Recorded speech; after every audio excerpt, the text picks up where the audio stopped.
joined with the President of Warwick Investment Fund, Mr. Nikita Goldin, and myself, Sarah Karimi, from the Shard in London. We'll be discussing China. Should we delve straight in? Sure, yeah. So, with double-digit growth for over 2 decades now, more and more voices are suggesting that China's moving towards a hard landing. Are you in agreement with these suggestions? Hard landing, you say. I mean, 7.5% doesn't look like a hard landing to me at all.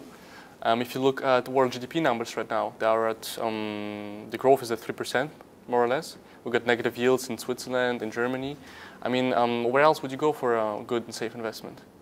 Let me ask you another question, rather. What do you think was the Chinese part of world GDP in 1830? You tell me.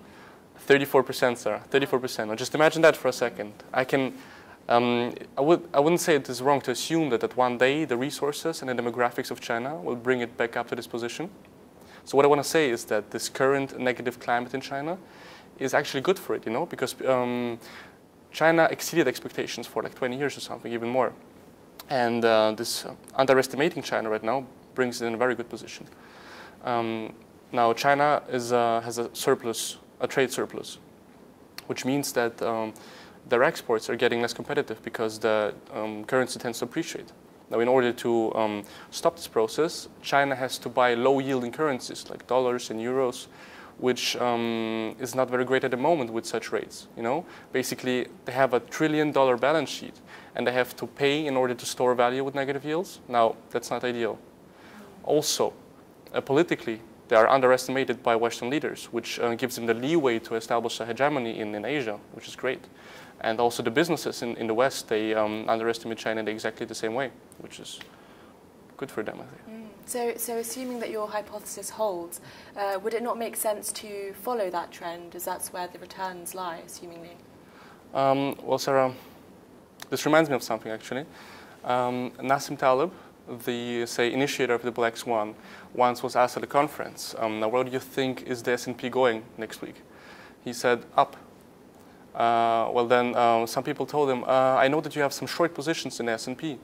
How come? He says, well, it's more probable that the S&P will go up next week. However, it is already priced in. It is already expected. So the returns won't be great. However, if the S&P goes down, which is less probable, if it goes down, then the impact will be much greater. So the expected value is negative.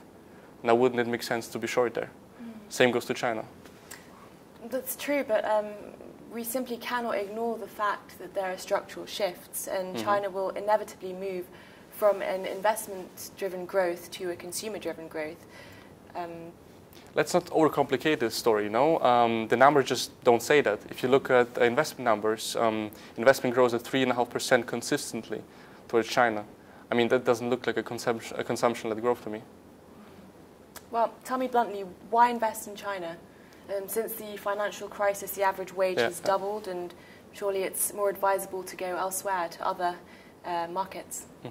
You're right about this. Wages went up, but so did productivity. So the best example would be looking at US import prices. If you look at them, then China is actually one of the only countries where the level is, of those prices are more or less the same. Since 2004, it increased only by approximately 4% or something.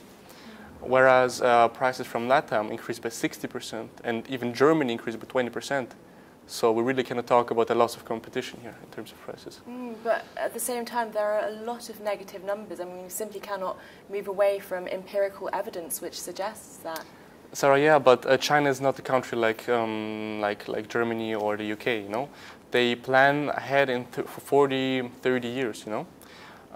So you cannot really base yourself on monthly reports. Those negative PMI reports that came in lately, they just don't mean anything for China, I think. You know, growth is cyclical. However, the trend is linear. So I wouldn't say that you should disregard it completely, but what I think that in the long term, you should just ride the trend of Chinese growth. That's what I think. So you're painting a very positive picture with China. Yeah. You say that investments will go up, and so in turn, wages will go up. This will lead to less investment. Do we face a bubble, something like what was experienced in the USA, the housing bubble? Very good point, yeah.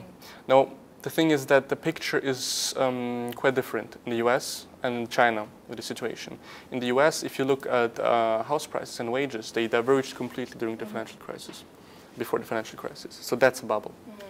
Whereas in China, actually I saw a graph recently from the head of research of Peter Thiel's hedge fund, Kevin Harrington.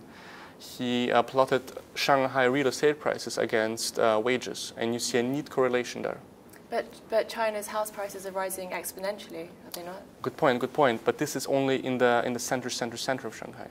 And this is not the real economy. It's business transactions. It's corporates buying offices and selling them to other corporates. And this is, those are outliers, you can say. You shouldn't really focus on that. And many reports focus on that. So you should really look at a broader sample. So we should essentially disregard the short-term downturn and adopt perhaps a more optimistic view on the matter. Definitely, definitely. Yes. Okay, well, thank you very much. Thank you very much, Sarah.